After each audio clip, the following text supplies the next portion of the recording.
Today we're going to talk about shifting sands. I mentioned a few weeks ago that I had a talk that I gave about attacking the foundations. Your mic's not on. Is my mic not on? Hang on a second. You got my mic, Brian?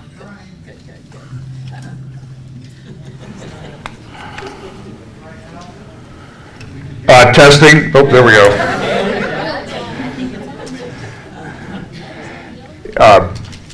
Just people have no idea how complicated this is to get all of these little pieces working together.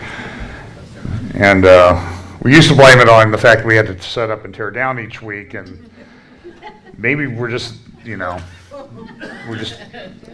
at least one of us doesn't know what we're doing. So, and last week we had some glitches with the video too near the end, and I don't know if that's because of the way my cable was hooked up or whatever. But this way, shifting sands. I talked a little bit a few weeks ago about attacking the foundations, and it seems like everything is shifting. Everything is in turmoil. You may have noticed that, particularly in the political environment that we live in right now. I've used the slide for quite a long time. I'm trying to update it, but each of these panels has a meaning.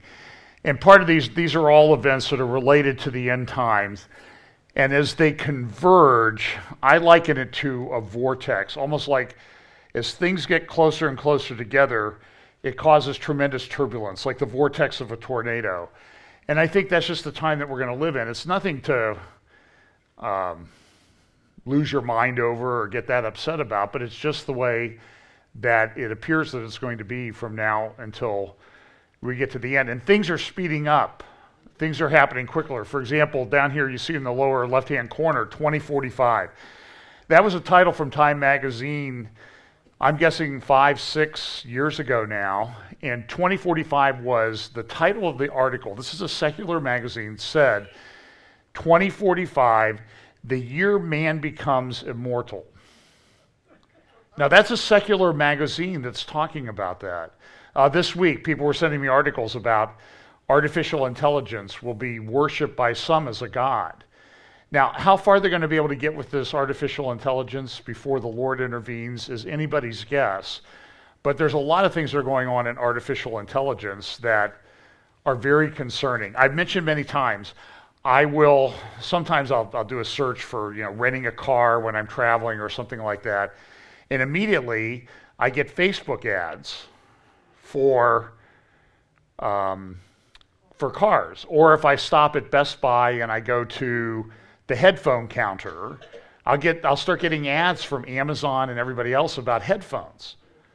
And I haven't looked on my phone or anything. I've just stood by the headphone counter at Best Buy. I'll give you one more example. This one even freaked me out. I was getting on the elevator the other day, working in a tower downtown Columbus, and I used to work on the 30th floor. Now I work on the 24th floor. So I was at a different firm like 30 years ago, and I saw one of the guys that I used to work with, and he was getting on the elevator, and I looked at him. He had a backpack. Now, when 60-year-old guys are wearing backpacks, you're kind of in the brotherhood, the backpack brotherhood. And I thought, that's a nice-looking backpack. And it's sort of similar to mine, but obviously he doesn't have it stuffed with all the stuff that I have in my backpack, because it looked and I thought, that's a nice-looking backpack. I get home that night, open Facebook, and there's an ad for the exact backpack that this guy was wearing. Now, I don't know how that happened, and I'm just telling you, it was the exact model of the backpack he was wearing, and I never went and looked that backpack up anywhere. And that one kind of freaked me out a little bit. So I'm looking for a good golf swing, so in case Facebook wants to send that one my way, a consistent one. I have a badly consistent one. I want a one that's good and consistent. So it's a world disrupted. Just a reminder, 2 weeks, actually a week from Friday, I'll be in England, in Swanwick, Alfreton, England, at the Hayes Conference Center, doing a conference, Israel Prophecy and You. I've been working up my talks. One of the talks that I have, and this is kind of interesting because I think this shows sort of a cultural divide. Last night, a Facebook friend of mine, she's younger, she's very intelligent lawyer. Well, intelligent lawyer, that's kind of redundant, isn't it? Okay, or oxymoronic, I guess, if you... I prefer to say that it's redundant. But she was saying, like, all these people running around saying they have to reset their clocks. It's like, don't you have iPhones that just automatically reset themselves for daylight saving, or no longer daylight savings time? And I'm like, we have a couple things, but most everything now automatically resets, so I understand. But it showed, a lot of people are like, I've got all kinds of clocks around the house that I have to reset. It just shows a difference in the culture. So this is one of the talks. This is one of my draft slides, The Silence of the Shepherds. And I can explain that.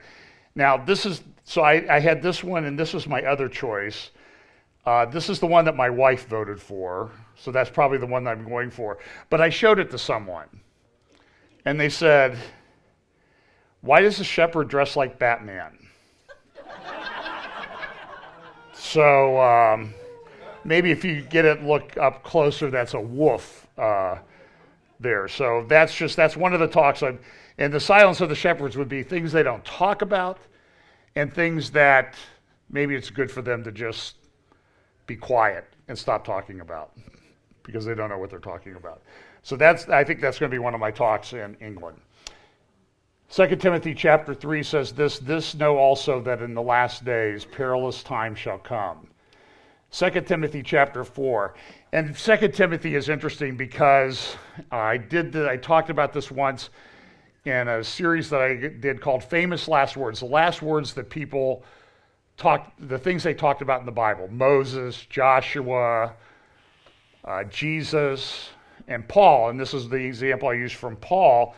As he's in prison, he knows that he's going to die soon. For the time shall come, and when people are getting ready to die, they generally talk about what's really important to them. And so when Paul wrote this last epistle of his, for the time, in 2 Timothy chapter 4, verse 3, he said this: for the time will come when they will not endure sound doctrine, but after their own lust shall they heap to themselves teachers having itching ears, and they shall turn away their ears from the truth, and shall be turned unto fables. That carries over a theme that he talked about in his first epistle to Timothy. Now the Spirit speaketh expressly that in the latter times some shall depart from the faith, giving heed to seducing spirits and doctrines of devils, speaking lies and hypocrisy, having their conscience seared with a hot iron, forbidding to marry and commanding to abstain from meats, which God hath created to be received with thanksgiving of them which believe and know the truth. So as I talk about these today, I want you to kind of keep these verses in mind about, we do live in a time where it's very, very difficult to ascertain the truth. There is a lot of fake news out there. And it's a very difficult time. There's also a lot of things that people don't talk about. So I'm going to talk about a couple things that I didn't get a chance to talk about last week at the beginning. This is an article, I mentioned it briefly last week, from the BBC, China's Hidden Camps. What happened to the vantage Uyghurs of Xinjiang? Now, everybody acts like China is this, it is a great and growing technological and military power. And they have about 1.4 billion people. But they have a lot of problems in Chinese society. They are a rapidly aging population. They have tremendous debt. And they are built largely on a huge real estate bubble. And of the 1.4 billion Chinese, really only about 300 million, about the population of the United States, are people who really have a great participation in the economy. The other billion, and probably half of that billion, live in some of the worst poverty conditions on planet Earth. And in the western part of China, they have a Muslim population, the Uyghurs. And I'm not sure I'm saying that correctly, but this Muslim population is disappearing. And so people they've done some analysis of satellite images, and they've noticed these large, there's no other way to, detention or concentration camps that have been built in that region of China. And estimates are that probably well over 1 million of these Muslim people have been rounded up and put into these camps. For example, this was an area in Western China in July of 2015. This is what it, whoops. Hang on a second here. I'm going to have to, excuse me for this.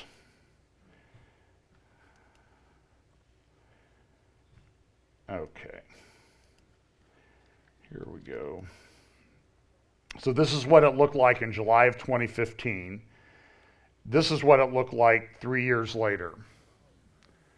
So look at the difference that you see from 3-year difference.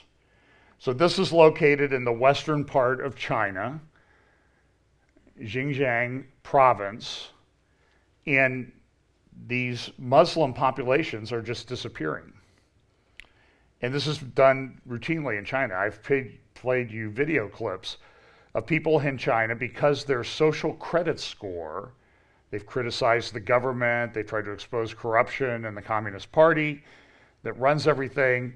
They get a very low social credit score to the point where they can't purchase a ticket to travel on high-speed rail internally in China or by airline. They're effectively put under house arrest. They're not put in prison, but they're essentially shut down for participating in society. Here's a close-up view of this camp. This is just over a few-month period. This is what it looked like in April, and this is what it looked like just about 4 months later. So this is what China's doing, and China's being very active in military forays into the South China Sea and elsewhere. Their One Belt, One Road initiative. They had meetings with Netanyahu this week about sharing technology and that sort of thing, and they are infiltrating everywhere. There was a report this week that they're sending a lot of students or people to work in technology companies here in the United States, and China is probably the leading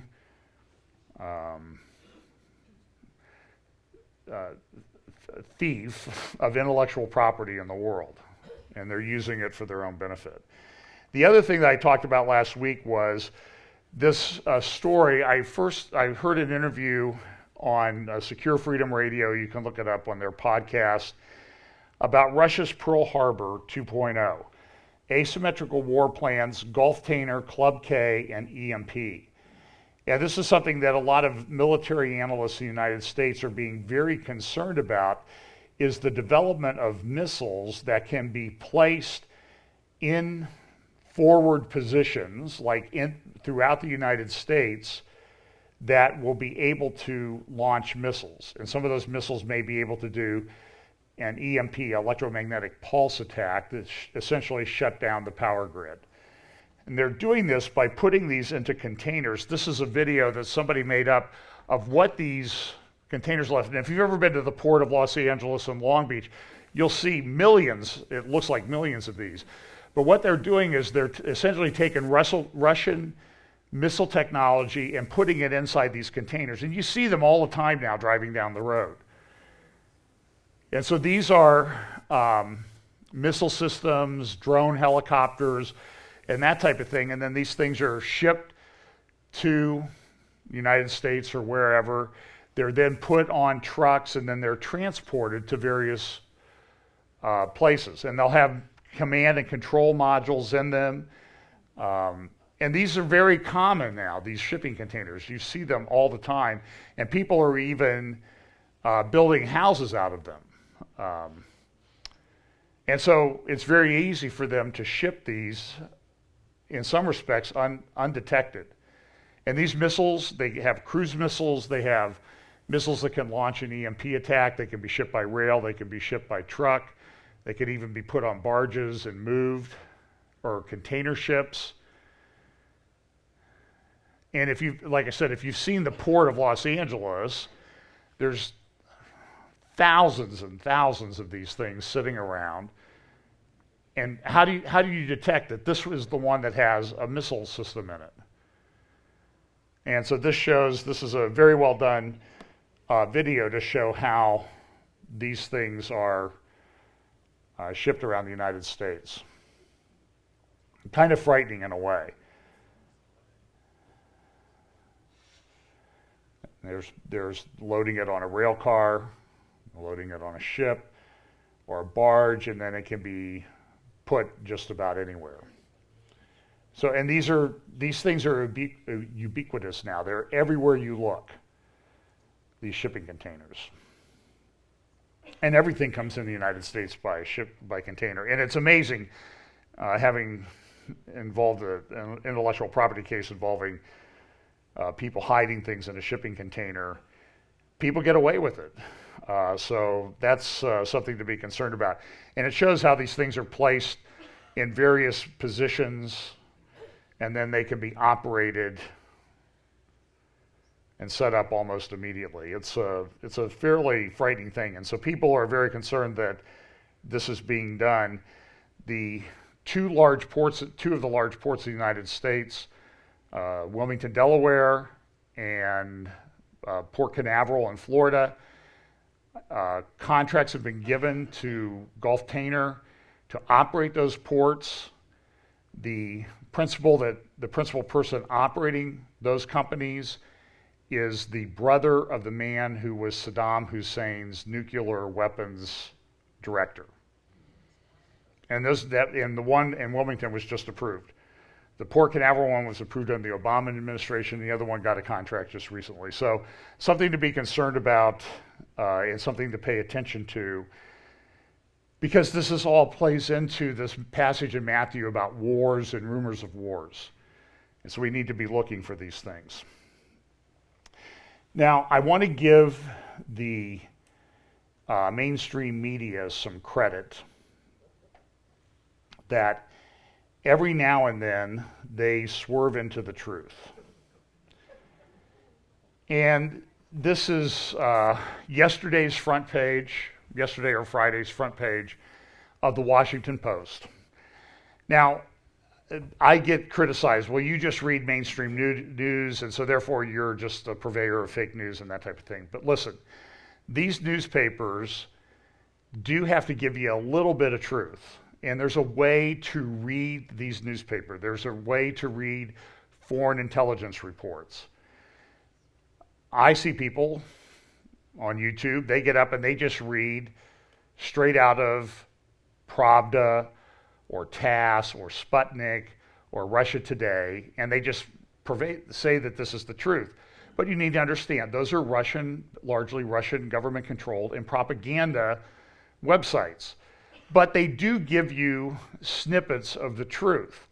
So one of the narratives now is that Trump and people who are concerned about unrestricted immigration are just making it up. They're making up all these stories.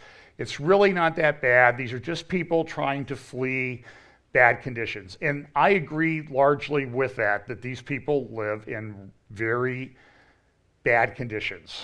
Gang-controlled, corrupt societies and that type of thing, and they want to get out of there. But the flip side is you are blind if you think that everybody that's coming is somebody like that. There are gang members. There are people, I have no doubt that the Iranians and Hezbollah and others are embedding themselves in these caravans. One of the concerns is that they bring diseases with them. because of the healthcare conditions, the healthcare or lack of healthcare in the countries that they come from. So yesterday, in the Washington Post, front page, above the fold, it says here, Venezuela's crisis has become our own. And they have a map on the inside, continuation of the article, as Venezuelans cross borders, so do outbreaks. Now, this newspaper will criticize Trump for him expressing his concerns about what might be coming in with these caravans. But here is the same newspaper giving a story about what's going on with people leaving Venezuela and saying it's a healthcare disaster. Ecuador, Brazil, and other places, there's outbreaks of polio, measles, children dying from measles because these people haven't been vaccinated. In Venezuela, which has perhaps one of the largest, maybe second or third largest oil reserves of any country on planet Earth, because of their socialist system, the economy has completely collapsed and people are fleeing by the thousands to get out of there. But other countries are having health crises and epidemics break out because the people there. Now, the Washington Post goes on at the end and they try to say, well, you know, the reason is not that socialism in Venezuela was bad, it's just they didn't do it well enough, which is, it's also kind of a stupid statement, but that was sort of the take that they put on it. But the fact of the matter is, look, there are problems associated with this immigration. So every now and then they swerve into the truth. And now I'm seeing I have everything way out of order. Well, I'm just going to kind of go with the order that I have. This is, I get up early on Sunday mornings and it's like, when did they just take the people who make the news and everything? When did they just take the weekend off some Sunday so I can do everything? So here's, I don't know who's joking there about, see, artificial intelligence is working.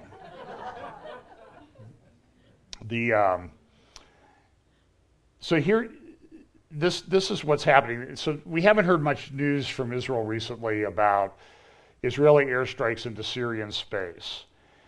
The Israeli government officials have come out and said, yeah, we've continued our strikes. We're just not publicizing them. The U.S. is a little bit concerned because they fear that there might be some backlash because we do have, 5,000 troops in the area of Syria. And there's a fear that if Israel crosses a red line that Russia or Syria or Iran has set, that rather than attacking Israel, they may attack our troops. But Syria is still a mess, even though you haven't heard that much about Syria recently. I haven't been talking about it because things have kind of calmed down. But these strikes do continue. There's also a good article that Jonathan Spire wrote this week. It was in, I think, Friday's Jerusalem Post, talking about the resurgence, the return of ISIS. I'm going to try to interview him sometime. He doesn't know this. I'm just saying this out loud. I have a friend from South Africa who recently went to the Kurdish areas of Iraq and Syria to minister to people there. There was one day he participated in the baptism of 30 people. There are Muslims turning to the Lord in those regions. They are extremely poor. Many of the women have been essentially sex slaves for ISIS. They've now been able to get out of that. My friend was in Mosul this week. He said it's the craziest place he's ever been. There are still pockets of ISIS. The city is effectively destroyed, but there are people there trying to rebuild and restart their lives. And this is an old place. This is the ancient city. This is where ancient Nineveh was.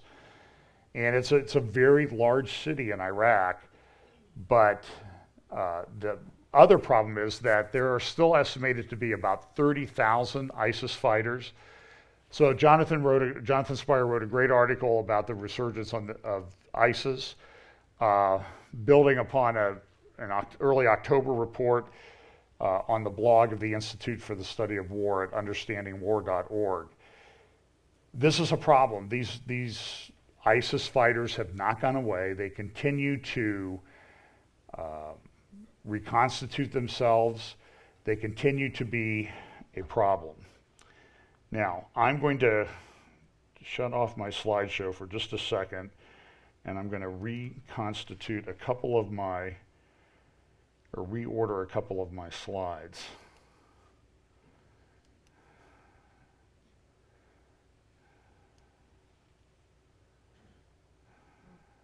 Okay.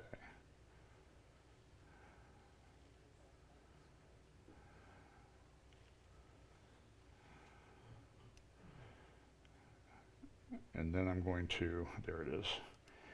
Let me talk about this lady. Asia, whatever her last name is. This lady was accused of blaspheming the Prophet Muhammad in Pakistan in 2010. She was beat up, supposedly confessed to blaspheming Muhammad. She was put in prison, and for 8 years she's been held in solitary confinement, awaiting the time that she would be executed for blasphemy. This week, the Pakistani Supreme Court issued a decision and said, essentially, she should be freed, and she should be, in her sentence, she was wrongly convicted. This has led to massive protests across Pakistan, which is a largely Muslim country, demanding that she not be freed, demanding that she be executed. There were attempts that were being made to get her out of the country to freedom. Her husband and family, her lawyer has left the country because he's afraid of his life, or afraid for his life. They've requested asylum in the United Kingdom, in the United States, or Canada, but there was a compromise to kind of quell down the riots that they would review her case further and she would not be allowed to leave the country. So pray for her that she would be able to be put free. This is a clear case of persecution. We have let's see here.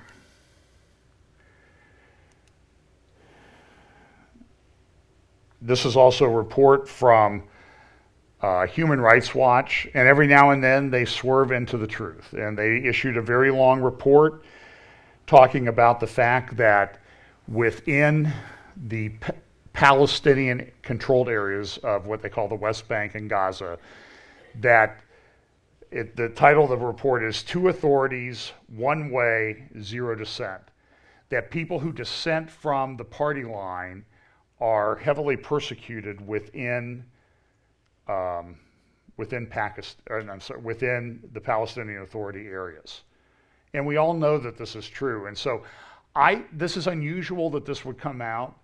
I think that there's probably a connection to this coming out and the Trump administration putting pressure on the Palestinians, and also saying that they're going to withdraw funding from the UN and the human right and the UNRWA and that type of thing. That this is what's, I think, leading to people being free to speak a little bit more truth about what's actually going on. There have been a lot of stories this week. It was pretty fresh news last week when I spoke.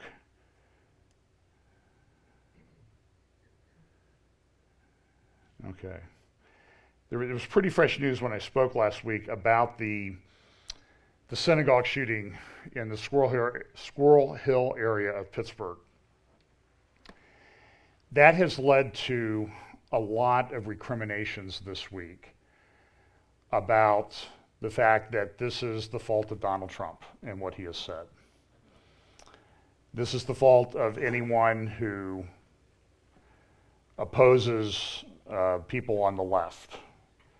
There are reports in the news this week that if you criticize George Soros funding these organizations, that you're anti-Semitic because he's a Jew. Or if you criticize, I saw somebody said, you criticize, this person wrote this article, he's a Jew, you criticize the article, therefore you're a Jew hater, you're anti-Jewish, and you're as guilty about for what happened at the synagogue in Pittsburgh as anyone else. So I'm going to play a long clip, 2 long clips of the interview on MSNBC of Ron Dermer, the ambassador from Israel to the United States. As you know, the shooting happened last Saturday during Shabbat. The funerals started on Tuesday or Wednesday. President Trump also went to Pittsburgh to meet with the families and people at the synagogue. And the reports were, boy, stay away, Donald Trump. This is all your fault. We don't want you in our city. That was what some people said. And you'll see a clip of one of those persons. So here's an interview on MSNBC. And the report was, it was on the front page of the New York Times. You'll see the papers everywhere. Trump's coming. Trump should stay away. It's all his fault. So here's an interview, MSNBC. I can't remember the name of the interviewer, talking to Ron Dermer about what happened. The Israeli government is showing its solidarity with the Jewish community in Pittsburgh. Israel's ambassador to the United States, Ron Dermer, is now in Pittsburgh and joins me live from there. Ambassador Dermer, sir, thank you very much for your time. I know you just arrived there on the ground. Let me first off by asking you, sir. Good to be with you. Sir, can you tell us a little bit about what is support or services the Israeli government is providing to the Jewish community there? Well, in addition to being here, we have a minister who's here today for the event at 5 o'clock. We're also sending Israelis who are specialists in dealing with trauma after these types of attacks. Unfortunately, Eamon, we've had many of these types of attacks in Israel, and we have some very good experts at dealing with the trauma that follows the attack, the trauma of the family members, of friends, and they're going to be arriving tomorrow in Pittsburgh. Sir, I know that one of the things that Israel always does is it combats or spearheads the effort to combat anti-Semitism around the world. And so obviously the first question that comes to mind is a statistic that has come out from the Anti-Defamation League, which reports a 57% increase in anti-Semitic attacks in the United States. Do you attribute that at least partly to the more heated rhetoric in this country since President Trump took office? Or how do you, as an Israeli government official, explain this explosion of anti-Semitism in the U.S.? Well, it's not a new problem. Anti-Semitism didn't start in 2016. It's been going on for many, many centuries. In fact, I think in 2014 and 2015, according to FBI statistics, attacks against Jews accounted for over 50% of hate crimes in America, and that was before Trump. I don't think the election of President Trump changed it fundamentally, but this is a growing problem around the world. You know, it's a huge problem in Europe for Jewish communities in France, Jewish communities in Britain, Jewish communities in Belgium, and the rest of Europe where you've seen a number of attacks. And so anti-Semitism, I think people felt in the wake of the Holocaust for at least about a half a century that anti-Semitism was a thing of the past. Unfortunately, it is a growing problem. It's been growing for about 2 decades, and it hasn't stopped. And I think with the advent of social media, it's allowed these purveyors of hate to spread their message far and wide and to connect with other purveyors of hate in a way that they couldn't do before. But listen, we were pleased, Eamon, to hear very strong statements from the president, from leaders of both parties condemning anti-Semitism. I saw what President Trump said yesterday at a rally in Illinois, and I'm not aware of a single non-Israeli leader that has made such a strong statement in condemning anti-Semitism, meaning he said that to those who seek to destroy the Jewish people, we will destroy them. I have never heard a non-Israeli leader say that, and so we appreciated that very much. And we know that it wasn't just on one side of the partisan divide in America. I just had a meeting with Senator Casey, with congressmen, both Democrats and Republicans, who have come together to condemn this heinous attack against the Jewish community in Pittsburgh, and I think it sends a very strong message. Well, that didn't sit very well with the MSNBC host, because that was not what he was thinking about. And I think it just shows the ideological vapidness of the position of a person like this, that he can't even consider that there would be somebody else that might think differently than I do. And you heard Ambassador Dermer, he came out and he said, I'm not aware of any non-Israeli world leader who has ever issued a stronger statement on anti-Semitism than President Trump. And so then he went in and he played clips where Trump had spoke about nationalism. And so I'm going to spend a little bit of time talking about this anti-Semitism stuff in the Anti-Defamation League report and that type of thing, an article from Caroline Glick. So he plays the clips of Donald Trump saying, look at this, he's talking about nationalism. It's clear that he didn't come out and say it this time, although there are plenty of people. He's a Nazi. You know, that's what he is. And this is the narrative that I saw all over the media this week, that this was all President Trump's fault. This is nonsense, folks. Listen, in 2014 and 2015, well, there were things that President Obama was doing that were clearly anti-Israel. But I don't remember a lot of people running around saying every anti-Semitic attack was because of his political position. But so here, the conversation continued. And the reason why I brought those up is because people are saying those are dog whistles to anti-Semitic white nationalist groups in the United States. Do you not see that from your vantage point? I see a lot of bad people on both sides who attack Jews. This is not the first time that a Jewish community has been attacked. It is the worst anti-Semitic attack in 200 years in the United States, that you have 11 dead. But there was an attack in 2006 against the Jewish Federation in Seattle. There was an attack in 2014 against the Jewish Community Center in Kansas. With all due respect, sir, I understand the history of the attacks, and I definitely don't disagree with you about the history of anti-Semitism. I'm talking to you about the political leadership in this country, if they bear blame for the rhetoric and the kind of vitriol that we see directed towards the Jewish American community. You just heard the president there say that people who are chanting in Charlottesville saying the Jews will not replace us, being described as very fine people. Well, I didn't think that the president's comment after Charlottesville were very good. And I just told you that I thought his comments yesterday were as strong a comments as I've ever heard from any leader. So I'm very glad to hear them. And I think the problem, Eamon, is that when people attribute anti-Semitism to one side of the political debate, they make a very big mistake. Jews have been accused of being capitalists. Jews have been accused of being communists. Jews have been accused of being the biggest doves. Jews are being accused of being the biggest hawks. There are people on all sides of the debate who've been accusing Jews for centuries. The people who we should blame for anti-Semitism is the anti-Semites. Those are the ones who deserve the blame. This guy who went in and killed 11 people at prayer, he is the one to blame. What I saw from the president yesterday was one of the strongest statements I've ever heard from a leader. And the difference of this president, Eamon, is that he has Jews in his family. So I think there's no question in my mind that he wants to confront the anti-Semites. I hope that people from both sides of the political aisle will put the politics aside and will work together to confront anti-Semitism, which is a growing problem. Listen, Eamon, the President of the United States is not the reason why you have Jeremy Corbyn in Europe, a leader of the Labour Party in Britain, who's an anti-Semite. It's not the problem why you have attacks against Jews in European countries. But Ambassador, you're willing to call to simply say that this is because of one person, or it only comes on one side, is to not understand the history of anti-Semitism or the reality of anti-Semitism. One of the big forces in college campuses today is anti-Semitism, and the anti-Semites are usually not neo-Nazis on college campuses. They're coming from the radical left. So we have to stand against anti-Semitism, whether it comes from the right or whether it comes from the left. So would you be willing, sir, as ambassador, to call out the American government if, in fact, you felt this president, in many of what people have described as dog whistles to anti-Semites, even going after prominent Jewish philanthropists like George Soros, who's become a punching bag, if you will, of the far right? You're not criticizing them for using George Soros' image in a derogatory way? I don't think that you should rush to reach a conclusion that because somebody takes a stand against George Soros, that's necessarily a stand against anti-Semitism. I think you have to look at those things very, very clearly. What I find very troubling is that people will only look at anti-Semitism on the other side of the political aisle. Look, you just had somebody, Minister Farrakhan, who called all Jews termites a week ago.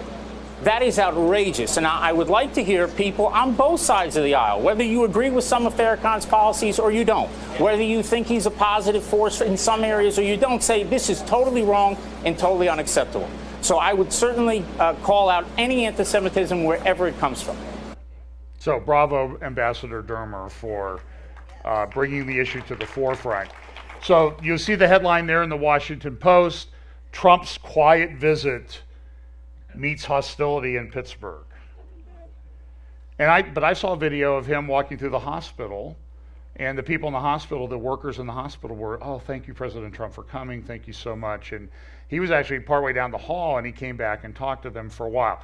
So again, I don't want to see any comments this week about, you just support everything that Trump does. I've been critical of Trump when it's appropriate, but I'm just telling you is, the narrative to blame this man for those deaths is lie from the pit of hell.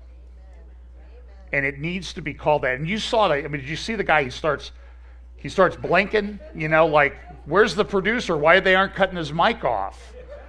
And because it was like shattering his worldview. So here was a lady, she used to be the president of that synagogue in Tree of Life Synagogue in Squirrel Hill in Pittsburgh, Pennsylvania. Here's what she said. I do not welcome this president to my city. And she didn't. Now listen, there were a lot of people at this. Daniel Greenfield is a Orthodox Jew, lives in Los Angeles, writes for Front Page Magazine, and he writes some of the best stuff on the planet, in my view. This is what he said about what President Trump confronted when he got to Squirrel Hill.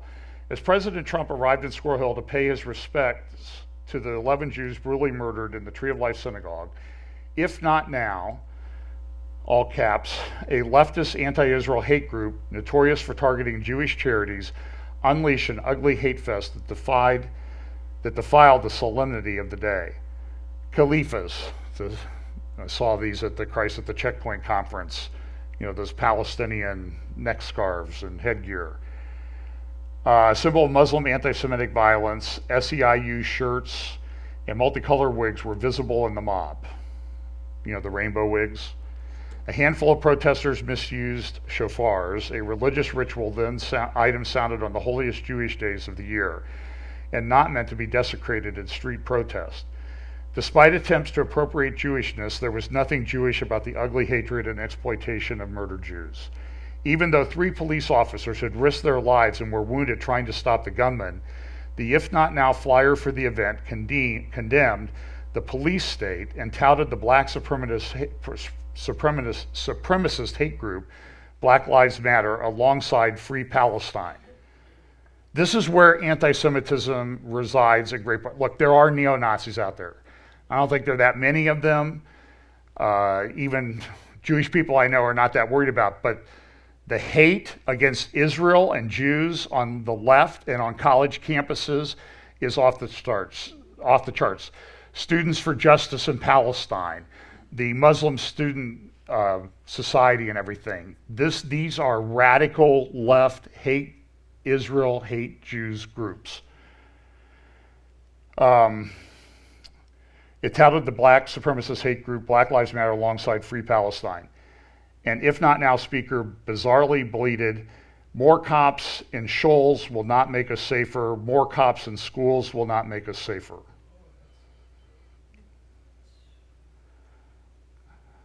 Dennis Prager, a Jewish commentator who I respect, says they can't reason. And this is Romans 1. So if you want to look up anti-Semitic leftist hate fest greets Trump in Pittsburgh, November 2nd by Daniel Greenfield, you can look that up. Caroline Glick has a very good article in Friday's Jerusalem Post, American Jewry's False Prophets. And here's what she has to say.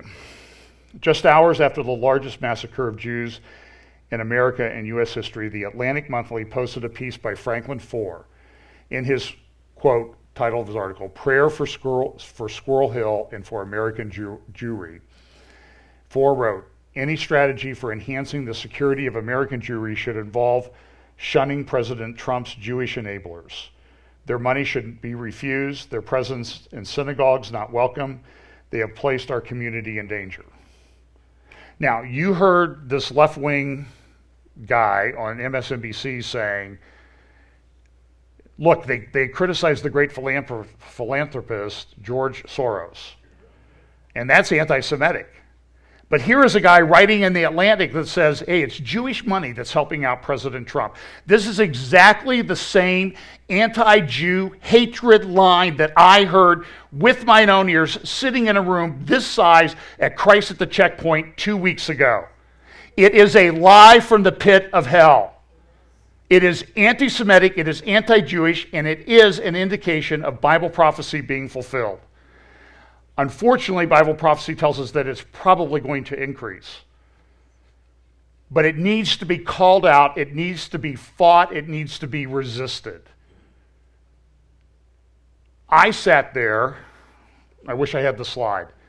I took a picture of it. What is all this? Alex Awad, Palestinian, lives in Florida. One of the organizers of Christ at the Checkpoint. And he gets up there, he's very nice. Where does all of this Palestinian hatred come from? And he puts up a slide. It's Jewish money. It's the same anti-Semitic lie they accuse other people of. Look at the billionaire Jews that support President Trump, Sheldon Adelson and others. Look at the Jew, Jared Kushner. This is Jew hatred on an epic scale. And I don't care if he's nice about it. The fact of the matter is, the truth of what he is apparent.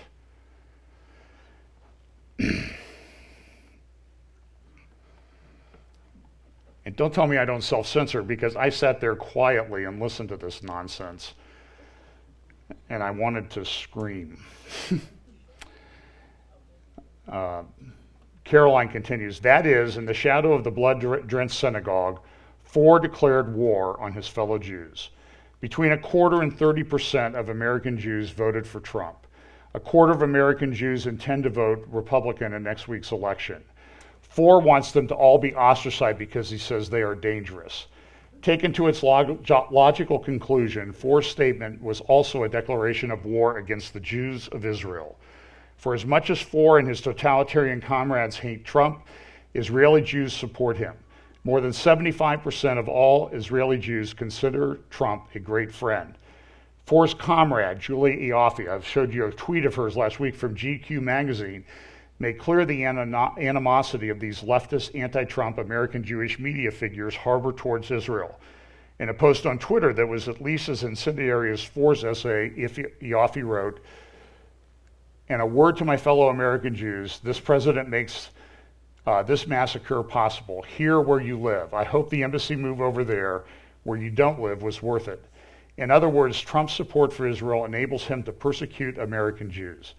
By supporting Trump for supporting Israel, Israeli Jews and Republican Jews enabled the massacre of the Tree of Life synagogue. That is an accurate depiction by Caroline Glick of what went on, and it's insanity.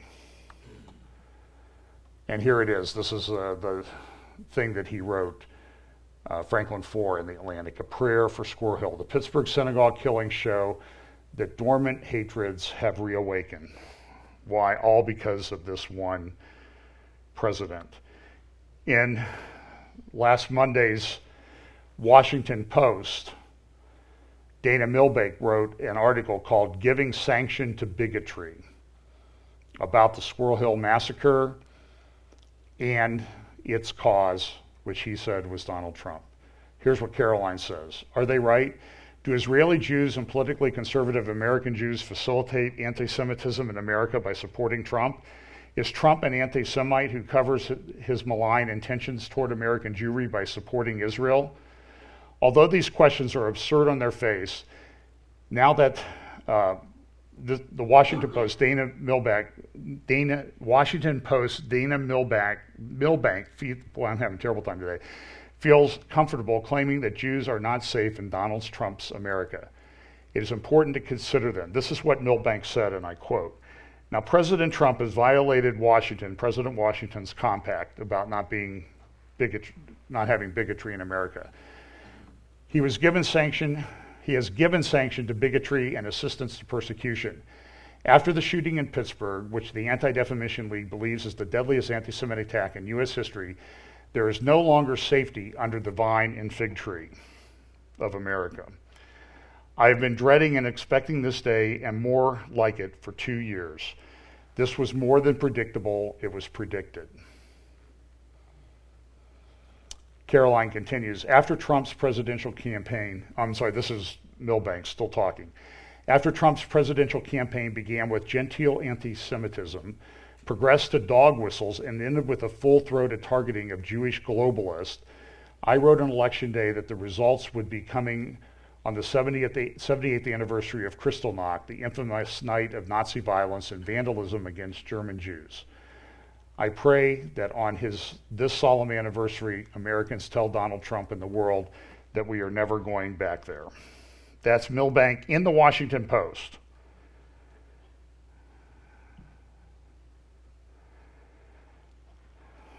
Caroline continues. I'm reading a lot of this because I think it's very important.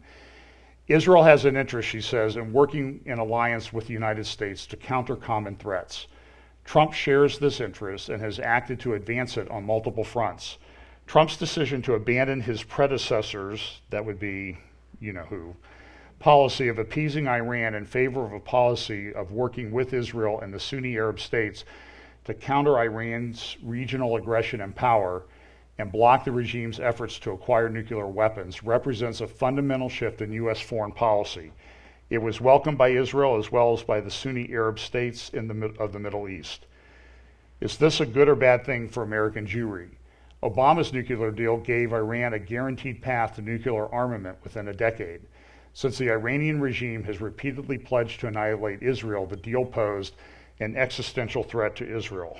To secure Senate approval, or rather to avoid Senate disapproval of his scandalous deal, the Obama White House directed a media and political strategy of intimidation of lawmakers and American Jewish leaders, abounding with anti-Semitic demonology.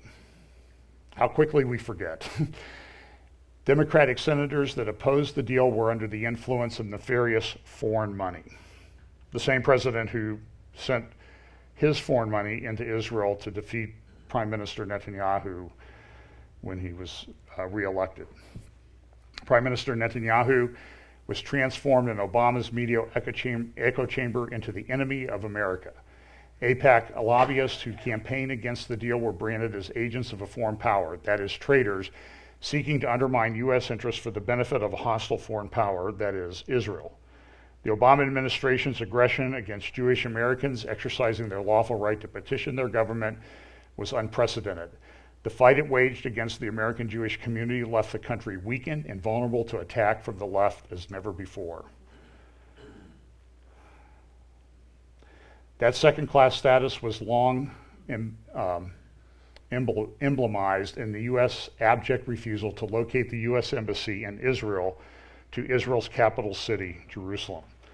That long-standing American refusal to recognize Israeli sovereignty over the city of David legitimized the systematic persecution of Israel at the UN and in other international arenas.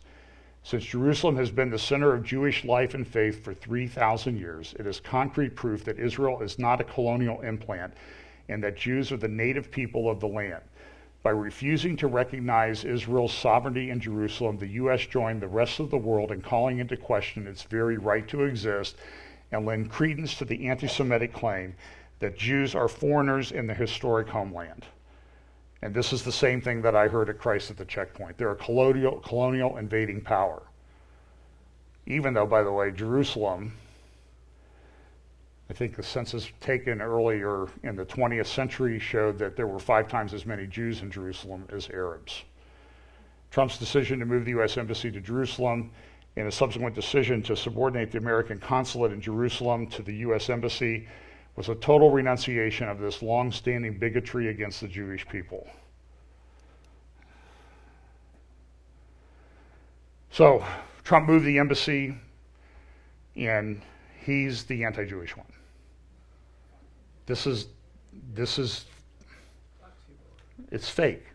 It's fake news. And a lot of this is coming up as an attempt to influence this election on Tuesday. You vote for him, you're a Jew hater. You're a neo-Nazi. You're an anti-Semite. These are all lies. These are all lies.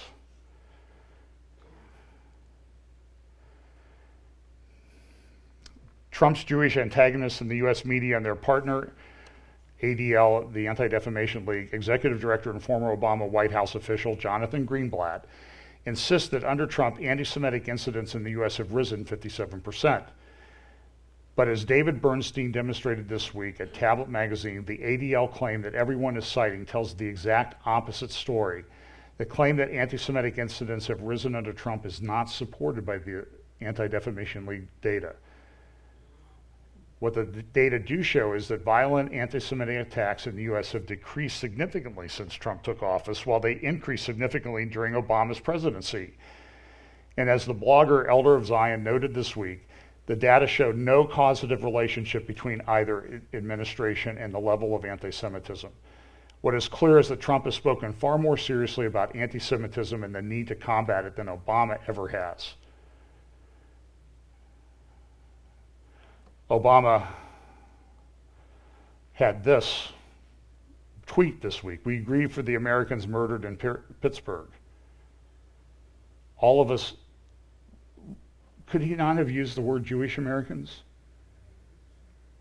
What is wrong with this man? We know what's wrong with him. That's a rhetorical question with which the answer should be obvious. In January 2015, an Islamic terrorist massacred and held Jews hostage at the hyper-caché kosher supermarket in Paris. Obama refused to acknowledge that it was an anti-Semitic attack and that the victims were killed because they were Jews. In fact, this is exactly what Obama said. It is entirely legitimate for the American people to be deeply concerned when you've got a bunch of violent, vicious zealots who behead people or randomly shoot a bunch of folks in a deli in Paris. A bunch of folks in a deli. Is it not apparent what this man really is? PBS NewsHour did a whole thing on this. Here's a little clip from PBS. This evil anti-Semitic attack is an assault on all of us. It's an assault on humanity. It will require all of us working together to extract the hateful poison of anti-Semitism from our world. Caroline says Trump, in contrast, couldn't be clearer in his condemnation of anti-Semitism and his willingness to defend Jews from bigotry and violence. Saturday, after calling the synagogue massacre an anti-Semitic act, Trump said well, you heard what he just said. This is the ADL report that was cited widely as showing by Jonathan Greenblatt, who used to work in the Obama administration. Look at the increase in anti-Semitism. They even put out a little video about what happened, that it's about 60% higher in 2017 than in 2016. And they show all these incidents and that sort of thing. You remember that when they had the bomb attacks against the various Jewish centers and community centers and synagogues across the United States? Those weren't anti-Semitic attacks. One was a guy trying to impress his girlfriend, or trying to get her in trouble, and another was a Jewish young man in Israel who has some mental issues who were calling them in. They weren't anti-Semitic. Even these cemetery attacks, a lot of times, the ADL comes out and says, oh, look at this, Jewish cemetery. Stones get knocked over in cemeteries all the time. Sometimes they're Jewish, sometimes they're not. And even police reports come out and say, this guy was just a drunk vagrant who got upset and knocked over some tombstones. It wasn't anti-Semitic. But the ADL never goes back and revises its data or anything like that. So here's the ADL report. And it just doesn't, the data just does not match up. And the other thing that should be noted is a lot of these incidents occurred on college campuses by people on the left. That's what should be concerned. So Caroline, she concludes her article with this: no Jewish interest is served by standing against the friendliest president American Jews have had. No Jewish interest is served by weakening the president most supportive of Israel in the history of U.S.-Israel relations. After watching those powerful American Jews abuse Trump for standing with Israel and standing up to the anti-Semites at home and abroad, no future presidents will have any impetus to even pay lip service to the U.S. alliance with the Jewish state and the fight against Jew hatred. This is an anti-Israel attack by people on the left, and it should be called for what it is. Even the Toronto Sun came out, had a great article, Pittsburgh Synagogue Slaughter Not Easily Explained. Yesterday, Lori Goldstein quoted the article, says, British Rabbi Jonathan Sacks' explanation of the irrationality and evil nature of Jew hatred on these pages. Before the Holocaust, Jews were hated because they were poor and because they were rich, because they were communists and because they were capitalists. This sounds almost exactly like what Ambassador Dermer said. Because they kept to themselves and because they infiltrated everywhere, because they clung to ancient religious beliefs and because they were rootless cosmopolitans who believed nothing. Something changed after the Holocaust. For the first time in a millennia, the Jewish state of Israel was founded in the ancient Jewish homeland of the Temple Mount, from which Jews had been driven out many times. And that changed the very form of anti-Semitism. Jew hatred gave way to what? Hating Israel. And among the new anti-Semites came the radical Islamists and others who deny Israel's right to exist, says Rabbi Sacks. Today, Jew hatred is camouflaged under the guise of solidarity with Palestinians. There's hardly a university campus in North America where the left has not made common cause with right-wing Islamists. Instead of exposing themselves as the Jew haters that they are, they target Israel, not ordinary Jews. It's not Zimbabwe or China they focus on. The China that imprisons Muslims by the millions. Nobody ever says anything about that.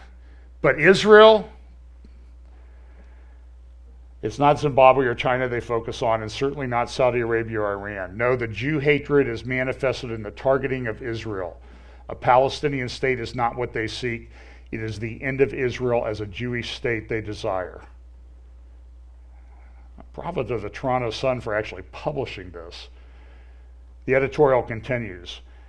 For those of us who are not Jews, the Russian novelist Leo Tolstoy has left us with a gem. In 1891, Tolstoy wrote a short essay. What is a Jew? He asks. What kind of unique creature is this whom all the rulers and nations of the world have disgraced and crushed, expelled and destroyed, persecuted and drowned, who despite their anger and their fury continues to live and to flourish? You might remember Prime Minister Netanyahu when he was in China with the Chinese leader.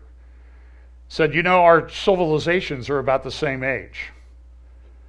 There's 1.4 billion of you and there's less than 20 million of us. What's up with that? Offering his own answer, this article continues, Tolstoy proposes the Jew is the symbol of eternity, the one who for so long guarded the prophetic message and transmitted it to all mankind. A people such as this can never disappear. The Jew is eternal. He is the embodiment of eternity. Let Tolstoy's message sink into our minds. Let it shape our thoughts. Let's adorn our hearts with Tolstoy's message as we attempt to erase latent hatred of the other and appreciate the Jewish people and their Jewish state. Great article. Just a few more things. That's the big takeaway here is, this is, of all the things we talk about in Bible prophecy, Israel and the Jewish people are sort of central to that discussion. We got our scriptures from them. And there's a great promise to those people for the future. And we can see the beginnings of that working out, but we can also see the beginnings of trouble that appears to be coming. But that doesn't mean we pile on. It means we resist that hatred. So just a couple more things that are going on in the news, and we'll be done. This is a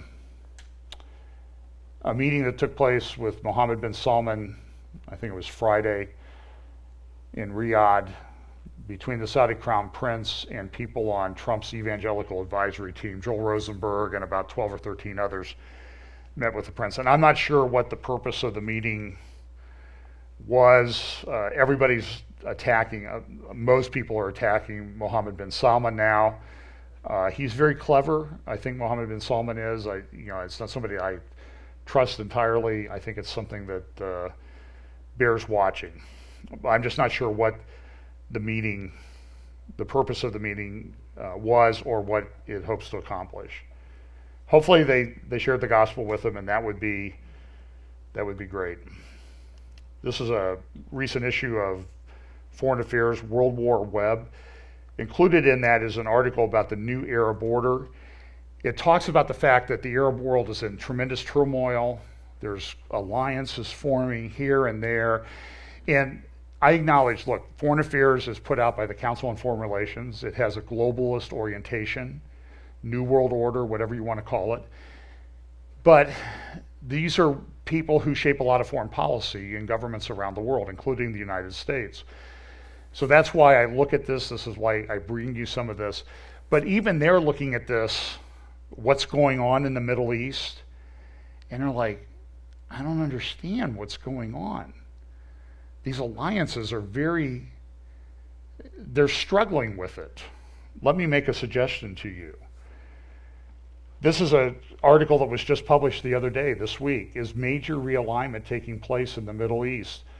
Why Turkey is pivoting toward Iran and Russia.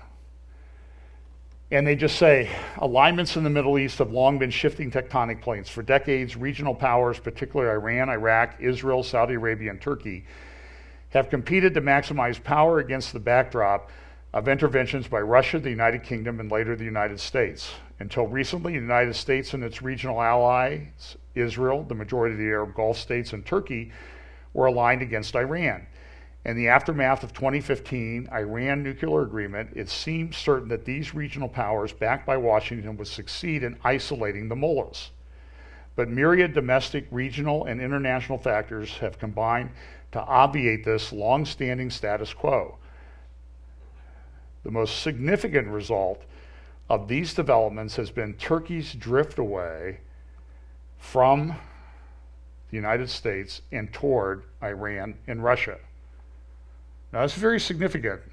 This is a secular publication, and we talk a lot. We've talked a lot about the alignment in Ezekiel chapter 38 and 39, and the three main leaders of that appear to be Russia, Iran, and Turkey. And here's a foreign policy and analysis magazine saying this. Erdogan's worldview shares many tenets with those of the Islamic Republic and Russia. Like Moscow and Tehran, Ankara is now more anti-Western than at any point in recent memory. In that sense, Turkey is pivoting away from NATO and toward the two revisionist powers. And then listen to this.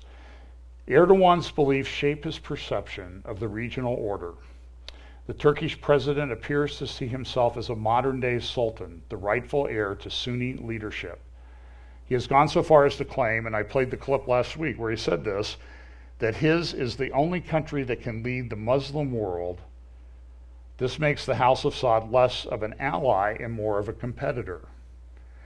It's interesting that in Ezekiel chapter 38, verse 13, it says this, Sheba Dedan, that's Saudi Arabia, the merchants of Tarshish, and all their young lions will say to you, this alliance that's coming against Israel, have you come to take plunder? Have you gathered your army to take booty, to carry away silver and gold, to take away livestock, stock, and goods, to take great plunder? And the question appears to be, in part, that this Saudi Arabia is asking is, why are you doing this? But I'm just telling you, is right now you see playing out these alliances forming, and even people at foreign affairs and other foreign policy journals say, I don't understand what's going on. Why is this happening? And in Ezekiel chapter 38, it says, what are you guys doing? This is the way it's going to unfold. And you're seeing the alignment happen, and the questions being asked by foreign policy wonks, just like are being asked in Scripture. It's exciting. George Friedman, just a couple more clips, it'll take about 3 or 4 minutes. Geopolitical Futures talks about creating an Arab NATO. And they have this map, and this is there's no sound on that video. This is the leader of Bahrain speaking at the Manama dialogue that took place in Bahrain last week, talking about MESA, the Middle East Strategic Alliance, and how this is something that's very important. And it was talking about how the Arab nations are aligning. This is similar to what Foreign Affairs was saying. It seems like while they're sort of warring, they're coming into this alliance. Now, I would suggest you go home and read Psalm 83. I don't have time to read it this morning. And read through that. Now, I know there's a lot of controversy. Like, some people say that's not even a prophecy, it's just a prayer. Other people say, well, Salas, this is an alignment, this is a coming war. These Arab nations will align against Israel. And then there's sort of what I would have a hybrid view is, yeah, I think that that's going to happen. Some people say it's already been fulfilled, but I think you need to read through that passage all the way to the end and say, has all of that passage been fulfilled? A lot of times I think we are quick in Bible prophecy to say, oh, that one's done, don't have to worry about that one anymore. But there are these prophecies sort of prefigure themselves. They happen in stages to where there's an ultimate fulfillment. For example, the Valley of Dry Bones. It says Israel will be reconstituted. Now, we could say, well, that happened, right? Israel's a nation now. Israel was born in a day. And to some extent that's true, but there's much, much more to the prophecy in Ezekiel chapter 37. It says, and they will know the Lord. That I can assure you, that has not happened. So don't be too quick to say, oh, this happened. It's in process. It has it's sort of like the exponential growth chart, you know. It's happened, oh yeah, boom, man, it really happened. Israel being born in a day. Yeah, there's a new nation, but the scriptures all talk about the redemption of the remnant. That hasn't happened yet. So we can argue about Ezekiel 38. You know, there's different views on it. It certainly describes a perpetual condition of those surrounding nations against Israel. And that still exists today. And I'm going to play you a clip in just a second. This is what Friedman says. Listen to George Friedman is a very wise man. It also poses some strategic questions, this Arab NATO. If this alliance actually works, then the Arabs go from being a divided and mutually hostile people to a united and potentially powerful entity. There's a very real chance this could threaten both Turkey and Israel. That sounds like Psalm 83. He says this, since both countries have large militaries, this could wind up in the worst case as an Arab power surrounded by non-Arab powers, Israel, Turkey, and Iran. That, he says, would make quite a battle. It does. I read the book that talks about that battle, and it is quite a battle. In the latter part, the end of Psalm chapter 83 says this,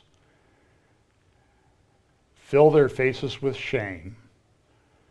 This is why I don't think, while elements of Psalm 83 have happened, I still think they're continuing to happen. And it concludes with this, fill their faces with shame, that they may seek your name, O Lord.